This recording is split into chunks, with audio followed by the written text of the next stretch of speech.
Welcome to another episode of Coda Conversation. Today we have Zachary Koltoff. He's a Full Sail University student and aspiring game project manager. Welcome to the show, Zachary. Hi, thanks for having me. Hey So, Zach. you- can you tell us a little bit about yourself? What made you want to become a game project manager? I know a lot of people looking to get into the field. They want to typically do like programming or composing. What made you choose project manager? So, the way I looked at it was I wanted to get more into the corporate aspect of the video game making process. I want to be working with the people that are coming up with the ideas of games that could possibly become, like, for me, the reason I got into gaming in the first place was Skyrim. That was the first game I fell in love with and all that. And it's because someone listened to that idea and was like, this game series, it's going to be big. So they put out the Yeah, games and all that. I fell in love with it. And so I wanted to work with those people. Interesting. So Skyrim, that was the game that really inspired you to want to get into gaming. Yeah. And like in your mind, that's like how do awesome. you envision yourself working with the like these creators to bring forth a vision? Like what do you foresee your role being? So I'm the type of person to where I like working with multiple people on multiple aspects. And so that's why project management was kind of like the role that I wanted to go into, because then I'm working with the marketing team, the programmers, the art designers, and all that. So I basically just wanted to be able to bring all those people together, take all their differing ideas and see what we can do, create a mashup to create the perfect game. Oh, absolutely. So you like kind of like cutting across different disciplines and bringing everybody together and towards work and having them work towards a unified vision. So Exactly. like at your time at Full Sail University, were you able to do any of that? So with my time at Full Sail, there haven't been very many collaboration aspect. That's more if we go like towards the master's degree, because then we can um choose like our field, our like specialty.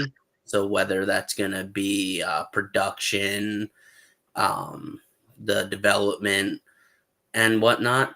And so right now I'm just in the bachelor's phase of it.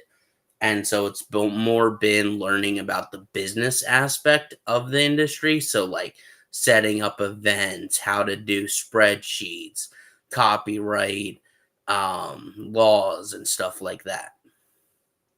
And can you share with our audience what degree you're pursuing? Yeah, I'm doing the game business and esports, bachelor's of science. Awesome. Interesting. So, like, you delve into a few of the lessons you've learned while pursuing this degree. Like you said, like setting up events, and what exactly are you doing with those spreadsheets that you were talking about? Yeah. For when specifically when we were doing the ideas of setting up events, the spreadsheets would be for calculating the costs, paying the people, and predicting how much you would make and how much you actually made with these theoretical scenarios that we generate. Interesting. Are these like gaming events, like a big gaming conference or a gaming competition, those kind of events? Yeah, exactly. So for example, what I went ahead and did was I did a kind of alternative to like the Call of Duty League, as my example, and it's called the Call of Duty PA Open. And so it'd be for rookie gamers in the PA industry that want to get into pro gaming but don't have really the platform to where they could show off. Maybe they're not the best person in front of the camera or whatnot, but they have real skill. They can come to this Sure. open, compete, Sure. show everyone what they got. Oh wow, interesting. So like from the company's perspective, what is the advantage of these events? Is it like marketing primarily, or what are the company hope to achieve from such an event? So since this was my like theoretical scenario, my whole goal was to generate the Call of Duty community in PA to make it more open and like create like lasting friendships, stuff like that. Just build up the community, get people talking about it, and then hopefully also expand into other games and just create like a gaming community here in Philadelphia. That's awesome. What would you say your favorite type of games are? Um, so first person shooters is obviously one of my big passions, and then action and adventure games, role playing games like Skyrim, Diablo 4. Um, I also play a lot of Grand Theft Auto. Um, I did Sure. RP for a while. That was actually really fun. That's Awesome, awesome. man. So like okay, like since you're going to be graduating soon, are you're going directly into your master's degree, or are you looking for an internship at any of these particular companies? And if so, what companies are you hoping to get an internship with? So I haven't fully decided what I'm gonna do. I still got a few months. I'm in my last I'm in my last semester basically. Um, and the ideal would be to get an internship. Um, but I'm also looking at possibly going for my master's, whether I'm going to do that while I'm working full time, like I did for most of my bachelor's degree, or if I'm going to actually go down to Orlando, Florida and do my master's there. I haven't fully decided yet. Okay, interesting. So are you like actually going on campus, or is your education entirely remote for now? For now, my education's entirely remote. Oh, interesting. Do you What's feel that like been you're like? go ahead, Brian. Oh, I was just saying, what's that been like doing it remotely? So it comes with its challenges, but it also comes with its advantages. Um, One of the disadvantages is you don't have the teacher standing right there in front of you to where you can just go and ask questions because Right. a lot of people that do work from home like I do, a lot of the times when they were doing the lectures and all that, I'm busy. I'm working. So I wasn't able to really talk to the instructor like in a class setting. But the instructors that are really good at what they do, you listen to the lectures and all that. And if you have questions, you just email them. They're usually really quick at getting back to you. It can be a struggle contacting them on weekends, unfortunately. Sure. Um, Yeah. but even in a school scenario, that's hard. Right. Of course, that'd be similar. Yeah, but overall, it's really nice because you're not on any specific deadline to get anything done. And you're not on a strict schedule of like I got to be in class at this time. No, I was working night Right. shift to where I was working 3 to 11:30, and so from 11:30 to like 6 o'clock in the morning, I was doing schoolwork. Got it. Do you feel like you're missing out on any networking opportunities? Like how do you stay in a loop since you're not physically meeting up with people? Is it like LinkedIn or So yeah, we've got LinkedIn. Full Sail also has its own Discord for people in the game business and esports program, so we can network on there. Um, there's a section on there to where everyone can post their LinkedIn. and so you can add everyone that's in your class. I've added Oh, quite a few of nice. them on Discord, and so whenever we have questions about assignments and all that, we kind of just go on Discord and we can ask each other. We can also chat with each other through the Full Sales website. Okay.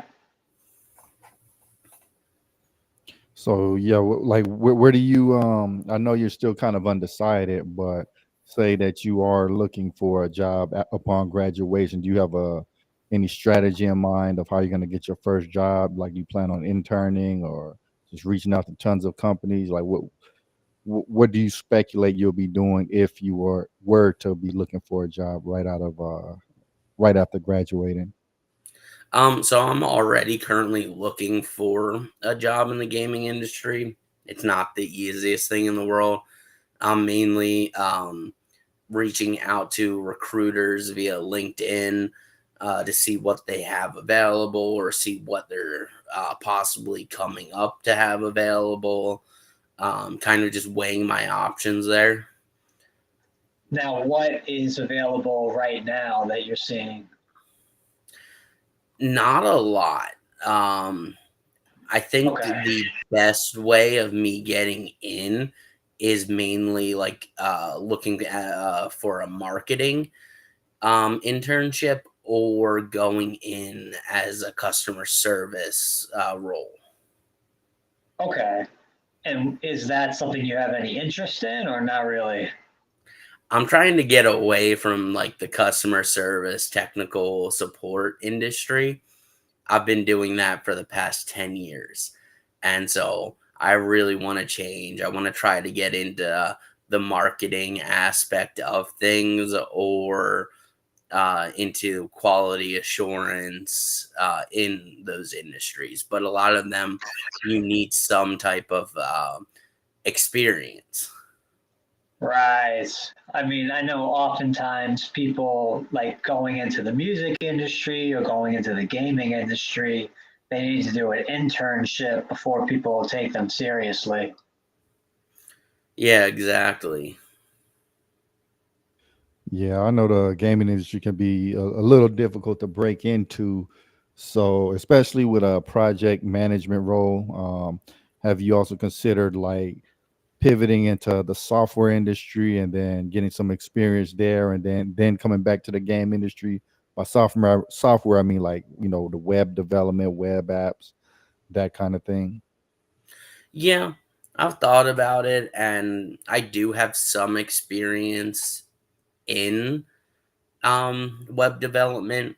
Um I don't have a lot. That was kind of I'm a big believer in education. I'm constantly learning new things every day. I see as an opportunity to learn something new. And so that was kind of one of my phases was learning web development. Um wasn't my favorite thing to learn about. Um, but that was quite a few years ago. And so that was something that I did look into of possibly going for a few certifications for web development and programming. Yeah, it's definitely not for everyone, but it might just be a temporary pivot. You just do that for a little while, and once you're in the industry, you can eventually transition over. Because I know, especially in the game industry, it can be quite difficult to get in because there's so many people that want to be there. So, like, yeah, what do you think that would make you stand out versus a competition? Like, if a company is looking at you, what makes you unique versus the competition? Would you say? Um, I would say my diverse background would be kind of what makes me stand out because I've done retail, I've done phone technical support, I've done clinical trial, customer service, technical support for that industry. I've worked across multiple industries, and so I can bring a broad aspect. also with me getting my bachelor's degree from Full Sail, this is a brand new program that they just put together. So I've got fresh learning experience, and so I'd be going in fresh out of college, and I haven't had any experience in this specific industry, and so I'd be very adaptable to learn what they Right, want to teach me. right. And how did you learn about this degree program at Full Sail? Um, so I was originally taking the game design course at Full Sail. But with working full time and trying to learn how to code, um, that is a very lengthy task. And so I was looking for a Right. change. I knew I definitely wanted to get into the gaming industry. I just wasn't sure what I wanted to do. And so, but I'd always wanted to be like a project manager. I wanted to be behind the scenes, not necessarily doing the coding. And so when they started the game business and esports program, I made the switch over right away. Oh, that's awesome. So in that program, did they teach you stuff about like agile and Scrum and those kind of things? Yeah. Okay, so like, what is your opinion on agile and Scrum and those kind of methodologies versus like the waterfall methodology? Uh, well, so I always believed that the best way to get something done is to be adaptable. Always be flexible. Um, so um, that's kind of my methodology. Mm. Um, Okay, yeah, I mean, yeah, adaptability and I know with agile, progressively being able to incrementally, you know, add features versus moving everything in phases, which is the waterfall method. That's huge, especially in software when things can change so quickly. yeah, exactly.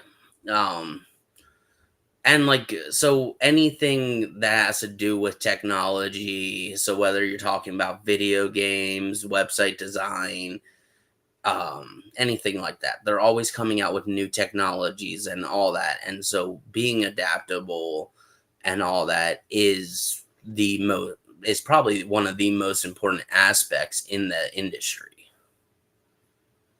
Absolutely. So you've kind of talked about your diverse background in terms of employment. What are some of the things that you've learned from your previous jobs that you're going to take with you moving forward? Oh, I've learned a lot from pretty much anywhere I've worked, whether it's from the people that work there or the jobs. Shoot, even the customers have taught me things. And I guess one of the biggest things that I've learned from the industry is the customer may not always be right, but as long as they feel like you care, they'll keep coming back. Yeah, that's huge. In customer service, for sure. That's huge. Yeah, and one of the big things that really taught me that lesson was working with the clinical trials, because we're dealing with people who have serious health issues, and maybe they're getting a new drug on the market to help these people. And so Right. it's really important that they get the medication that they need, the time they need it, and all that. And they're working through the clinical trials. So if these drugs really are as effective as the drug companies want them to be, they get on the market properly. And so a lot of the customers that would call in, yeah, maybe we can't do what they want us to do. But as long as we show that we care and we really want to help them, they're going to keep calling us for help when they need it. Yeah, that makes sense to me.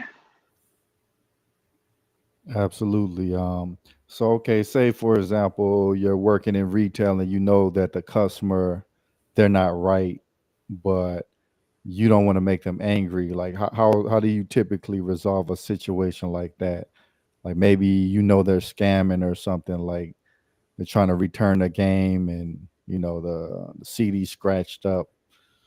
You know, how would you typically resolve a situation where the customer's not right?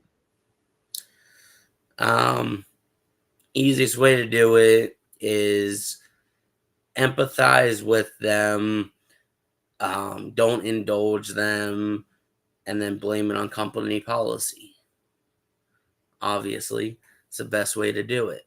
Just be like, I understand where you're coming from. Unfortunately, due to company policy, state what the policy is, show them like the disc that you're trying to return has all these scratches on it, so I'd be unable to um, help you out today. But make sure that they know, like, you understand where they're coming from and all that. But usually, a lot of people, from what I've seen with my own personal experience, when you do talk about like company policies and stuff like that, not all the time, they're not going to buy it. They're going to try to find a walk around or loophole, whatever. But whenever you state like the company policy and all that, they know that is kind of like a firm stance to where they can't really get around it. But they Right, also right. have to know that you're trying to do your best to help them. So if you can offer like a workaround, you do that. Yeah, absolutely. So yeah, I do think your background in dealing with customers is going to be very important as a project manager because you are going to be dealing with a lot of people, coordinating between teams, and there's going to be things like conflicts between team members and in customer service especially. There's going to be situations where you have to de-escalate. So say for example, two team members are in getting into an argument, say something goes wrong and they're placing the blame on each other. Like you as the manager, how would you what steps would you take to kind of de-escalate the situation and get those two individuals back on track? Well, the first thing I'm going to do, if they're really getting like mad at each other, I'm going to separate them first. I'm going to get the story from both sides, hear them out, see where they're coming from, see where the other person's coming from. Like they say, there's always two sides to every story. And so For having sure. both sides, yeah.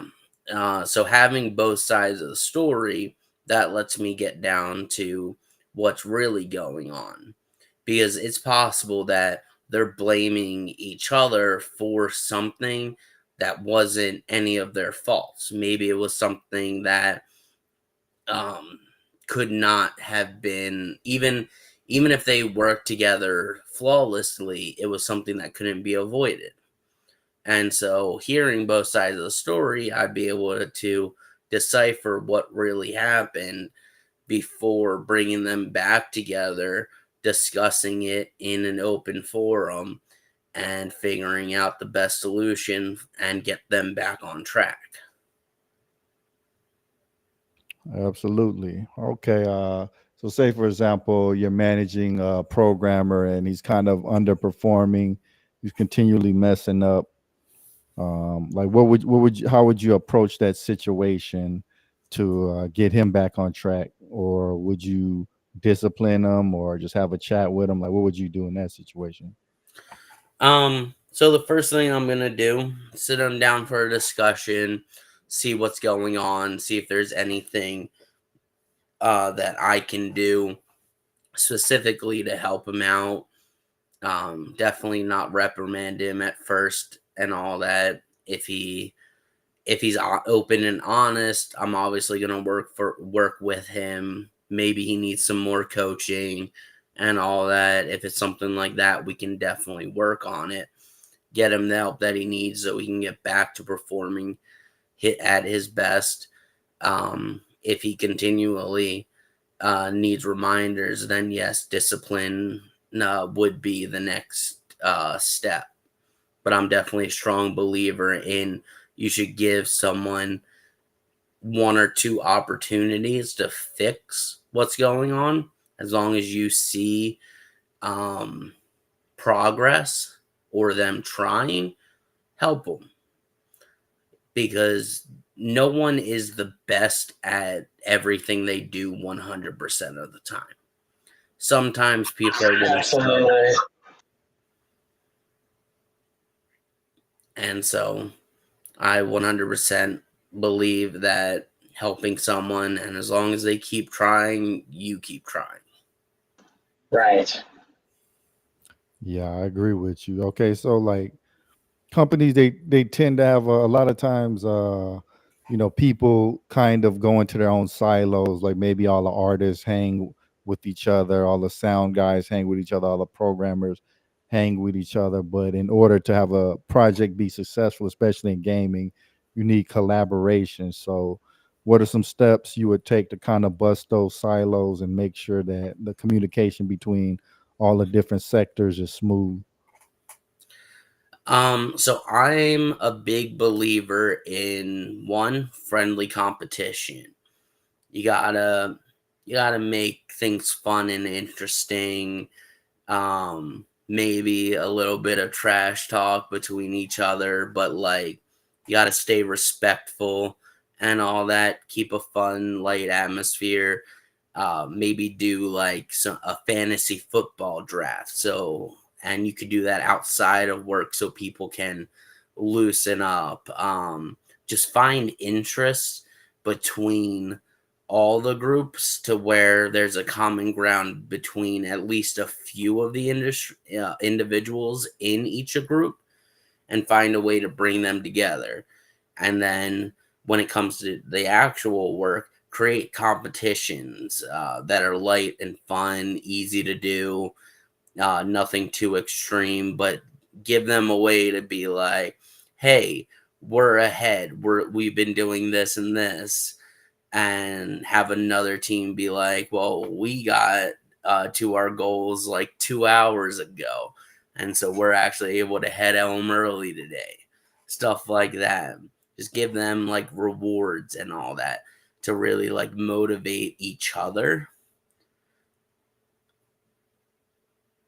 Absolutely. I think that's all the questions I have. Brian, did you have any further questions? You had mentioned recruiters earlier in the discussion, and what are these recruiters saying about breaking into the game industry? Like, are they telling you you have to take certain steps first, or what's that look like? Um, I have not been able to connect with any recruiters yet. I've sent out requests and all that, a few messages. It's not something that I'm actively doing all the time. Right now, I'm in between jobs, and so I'm more focused on the job search. But the few recruiters that I have reached out to, I haven't gotten a response. So I don't really know what their advice is at this time. Okay, so they're just not being communicative. Yeah, but I'm pretty sure recruiters and all that, they're probably getting flooded with hundreds of messages a day. And Oh, so for I'm not sure. really, Yeah, I used to do technical recruiting. It's a pretty busy job.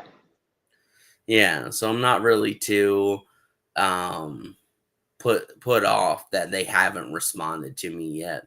Sometimes I have a friend that's a recruiter, and he tries to go through 5 to 10 a day. Sometimes he'll go a week without responding to any, because they get that many. But he tries to go like Right. in order of the ones that he got, and tries to get back to as many people as he can. Yeah, I know that's kind of like an epidemic in recruiting, ghosting candidates. And there's always like multiple ways that they look at that and justifying it. But I feel like you should always tell someone, where they're at in the process. If they're not going to be considered, you should just be open and honest about that. But a lot of recruiters, they don't want to give the bad news. So then they just ghost the candidate. Oh, believe me, I know that all too well. There was one position that I had applied for. I got through the first two interviews, and then they were like, "We'll tell you early next week whether we'll have you come into the office for the final interview." No, I had to wait Right. 2 weeks before I Yeah, even got it here. Before they even replied back to me. yeah, that's a common experience in the industry. Like even it, once you make the senior level or team lead or whatever, like I've gone to interviews several rounds, had like a take home project, and then when it comes to the final round, they say, "Oh, the hiring manager he'll schedule you," but mysteriously he's on vacation, for weeks at a time, and I never get scheduled. So it's Right. there's a lot of that kind of stuff going on. So yeah, definitely don't get down, and don't take it personal if because there's nothing you're doing. Oh yeah, Yeah, 100%. for sure. And also with a lot of recruiters, I know like in my previous job, like we weren't really looking for entry level or junior talent. We're mainly looking for mid to senior level talent. So I think a lot of recruiters are kind of more bogged down with those jobs. Yeah, that's something that I wish they would at least like put that in like the LinkedIn job description and all that, because like on LinkedIn you can set the experience level. And so if you're not looking for entry level people, don't put it under the entry level category. Yeah, it's definitely frustrating. I know I've been through that myself. Yeah, that's the hard part, and especially with the economy being the way it is. You even have like more senior people trying to get in the door on those roles because they just want a job. So, somebody who's trying to get into the industry, you're competing against them, and it's not really fair because the company's probably going to go with the more experienced candidate. Yeah, but then you have also like some entry level positions and all that that are going to be like, "Oh, you're way too over experienced for this role." Right. Yes. This is a Right. difficult rope to walk. Yeah, I think just trying to honestly it kind of sucks, but you're probably gonna have to work for free on some projects, whether like for a church or maybe internship, small business, and get your experience that way, and then use that as leverage to pitch yourself to a bigger company because most companies now they want you to hit the ground running. Yeah. Yeah, they want that experience. And like for me, when I was entering programming, I had to intern at a company for 6 to 9 months before I could really get an interview for a job. Yeah, it's a crazy time that we're living in, to where they want people with like a bachelor's degree, but then you also have some people that are like a bachelor's degree is not even worth the paper that it's written on, because you can get more experience hands on. Right. Yeah, that's correct. You really have to stand out and be super dedicated to increasing like your visibility on LinkedIn. Otherwise, it's going to be hard to even get past the AI filters. Yeah. Speaking of the AI filters, I recently applied for this job through Penn Medicine, and I had the first ever, in my experience, AI phone interview. Oh wow, AI phone interview. Interesting. Like, was Interesting. it Yeah, AI voice? Like, or what happened with that exactly? yeah, it was an AI voice. They called me from the phone number. They asked me questions where I could answer yes or no to, and then they asked me some open-ended questions. And basically, whenever I paused for more than about 5 seconds, then it would ask like if you want to move on to the next question. It was really interesting. Oh wow, yeah, I haven't heard of that before. Yeah, I didn't even know they integrated AI to the actual interview process. I know usually they use it to like filter out resumes and stuff, but the fact that they're conducting phone interviews with that, that's really interesting. Like, how were you able to tell it's an AI voice? Was it like robotic or? Oh no, it told you at first when it first did its introduction and all that. Um, it was like, "Hi, am I speaking with Zachary Koltoff?" I was like, "Yes, this is Zachary Koltoff." And then it was like a normal conversation. It was the trippiest thing. And then it was like, "All right, Zachary, just so you know, I'm a virtual AI assistant to perform the first interview. This is basically how the interview is gonna go, yada yada." And I was so confused at first because I did not think it was AI. Oh wow. Yeah, these AI voices, they're really good now. Like, especially if you listen to the AI music, it sounds just like the artist. They have the vocal inflections and all of that. It's not like, the GPS where you can tell it's robotic. Yeah. These actually sound like people. Did it kind of freak you out at first, or how did you immediately react to it? I love technology. I love new technology. And so at first I was like, holy cow, this is so cool.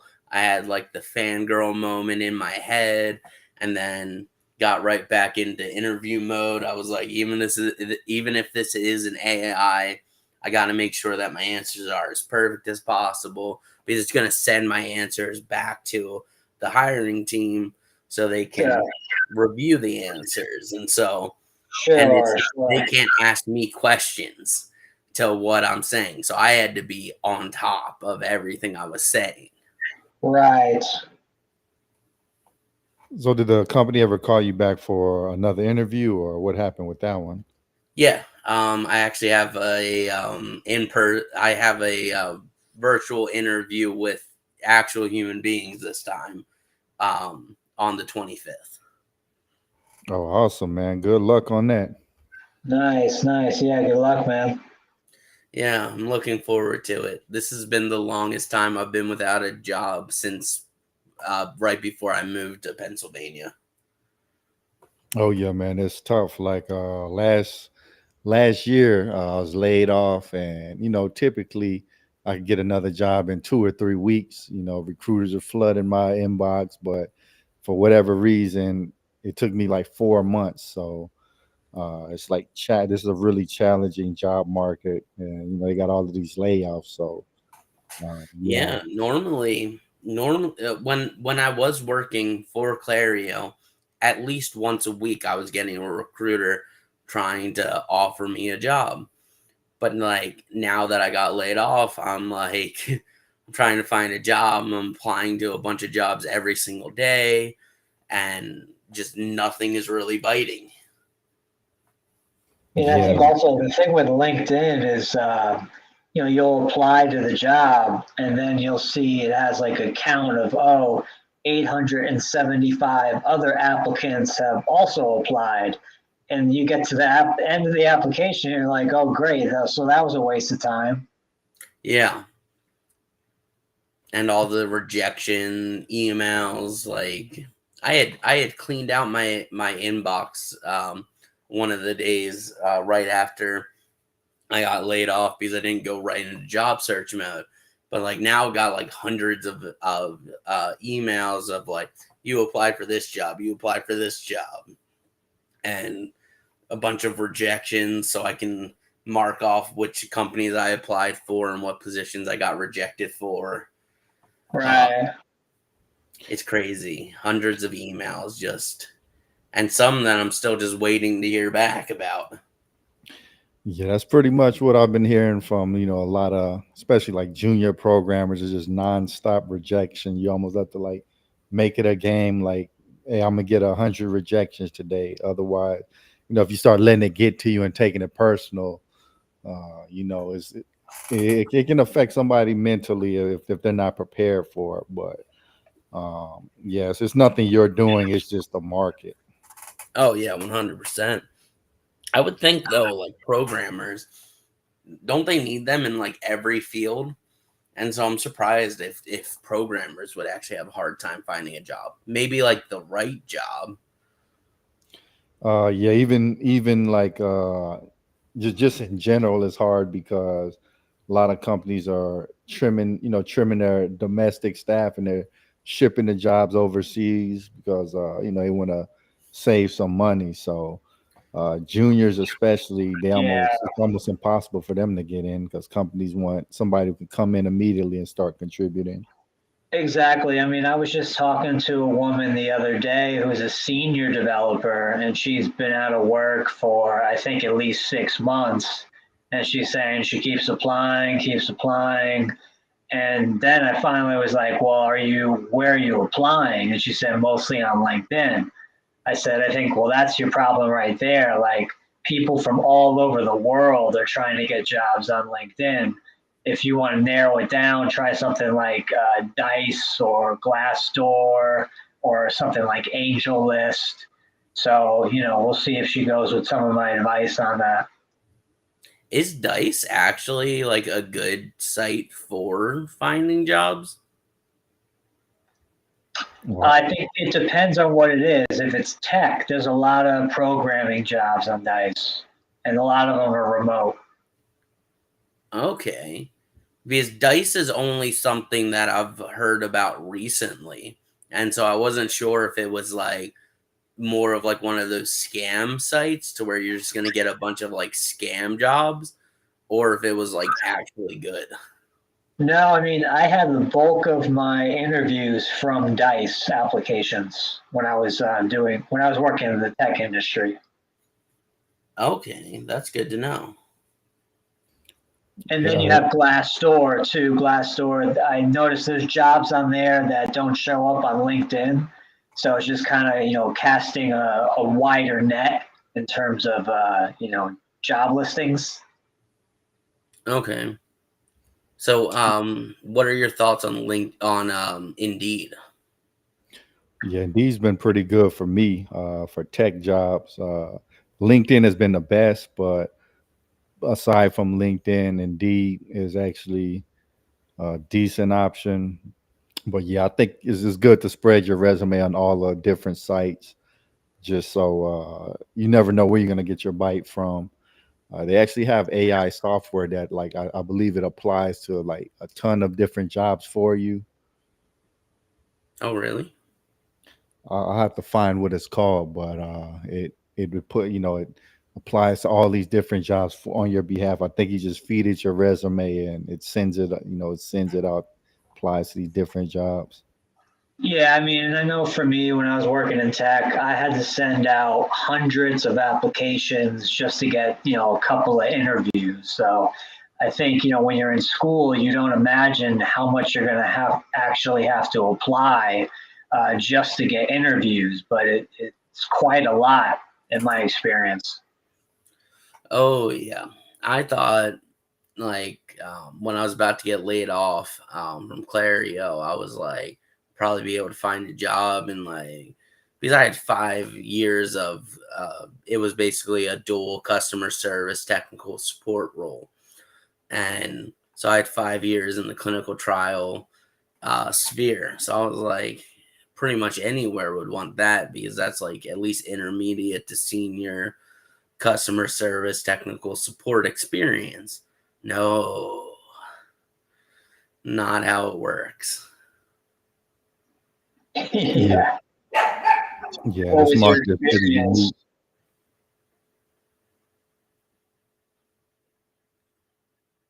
Yeah, it's a crazy, crazy time we're living in. Also, like, and with like a lot of companies going full remote and all that, and some companies not wanting to go full remote, which I don't understand. Um, I feel the days of working in an office that's outdated. Yeah, Yeah, I agree with you. you would think, but a lot of companies want all their employees to return to office. I think it's more the older CEOs are not used to being like so invested in digital interacting, so they get kind of anxious when they don't have people around them. So they're kind of making everybody come back. And the real estate values are going down if nobody's occupying those buildings, and so it's unfortunate. But yeah, they're bringing a lot of these jobs are bringing people back in. But yeah, another source I've seen that people been getting jobs from is like in person networking. They're going to like meetups and those kind of events. Yeah, people talk a lot about in-person networking nowadays, especially, in 2024. Like, it's really good to get out there, shake some hands, meet some people at meetup groups or networking events, and just try to make contacts that way. At least in like the game industry and the music industry. Yeah, I feel like for those industries, it is good to go and meet up with people. And so that is something that I'm planning on doing um, for future events that are happening in the Philadelphia area. Absolutely. I think yeah, it might also help you to get all of those like Scrum type of certificates, Agile, Scrum, etc.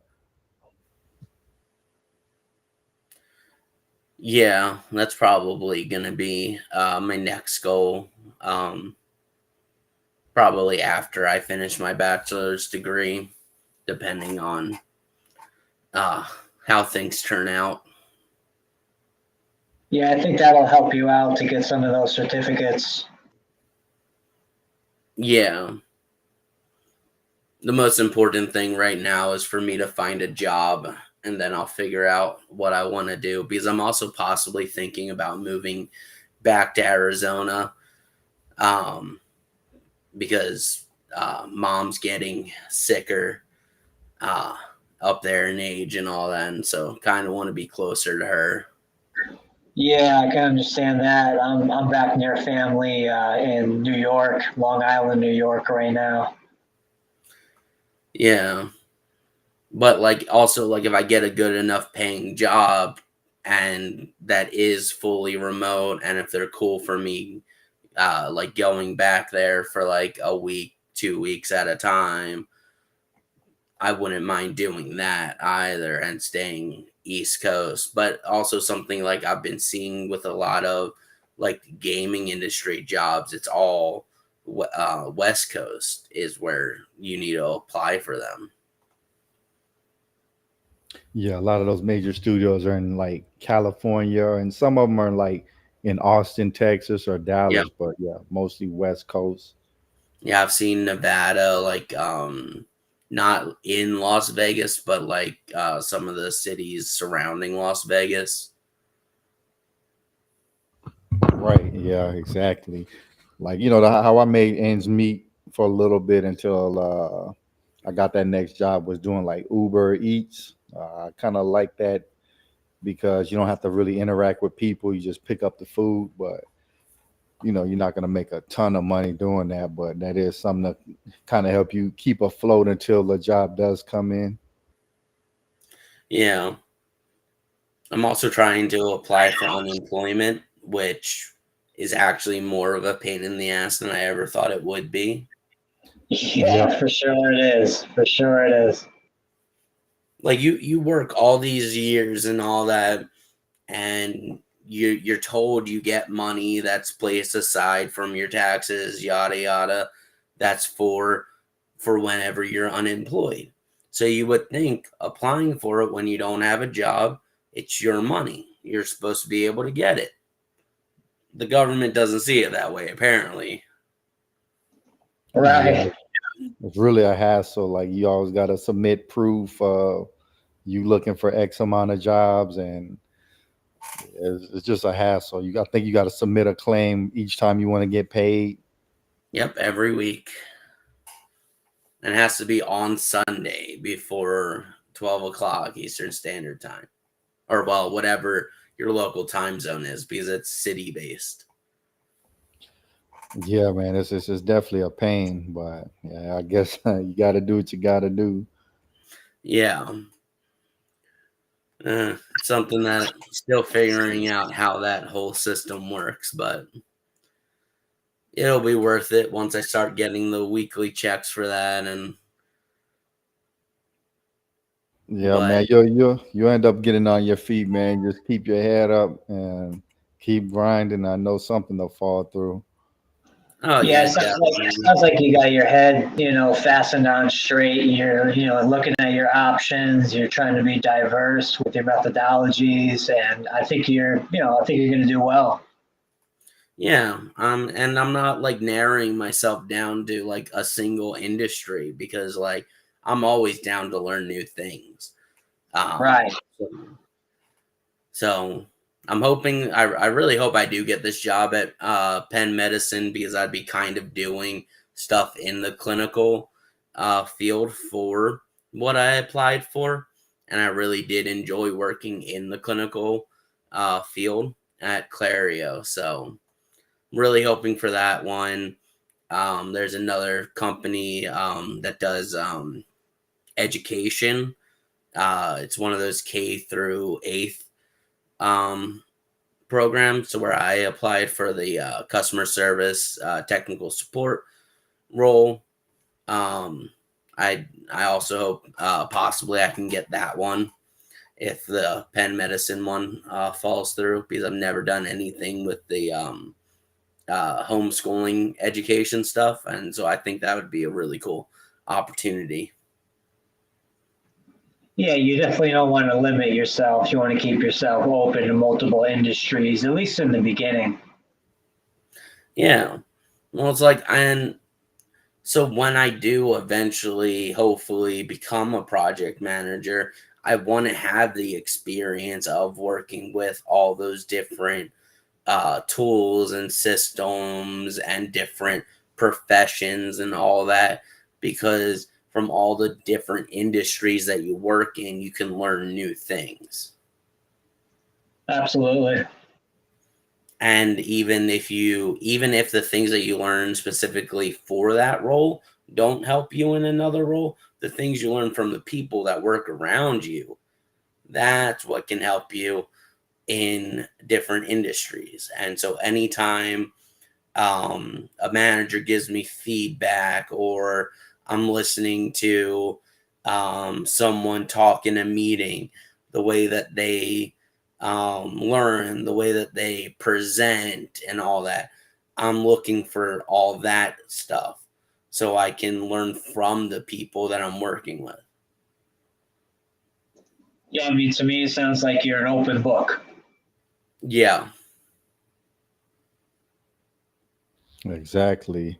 Yeah, man. Just keep doing what you're doing, man, and I'm sure you'll land on your feet. But yeah, did you have any closing thoughts you wanted to leave with the audience? Um, I guess find what you love and go for it because when it comes to work, if you're not happy, you're not trying hard enough. Yeah. Absolutely. But yeah, thank you for coming on the show. Thank you everybody for tuning in. We'll catch y'all next time. Peace.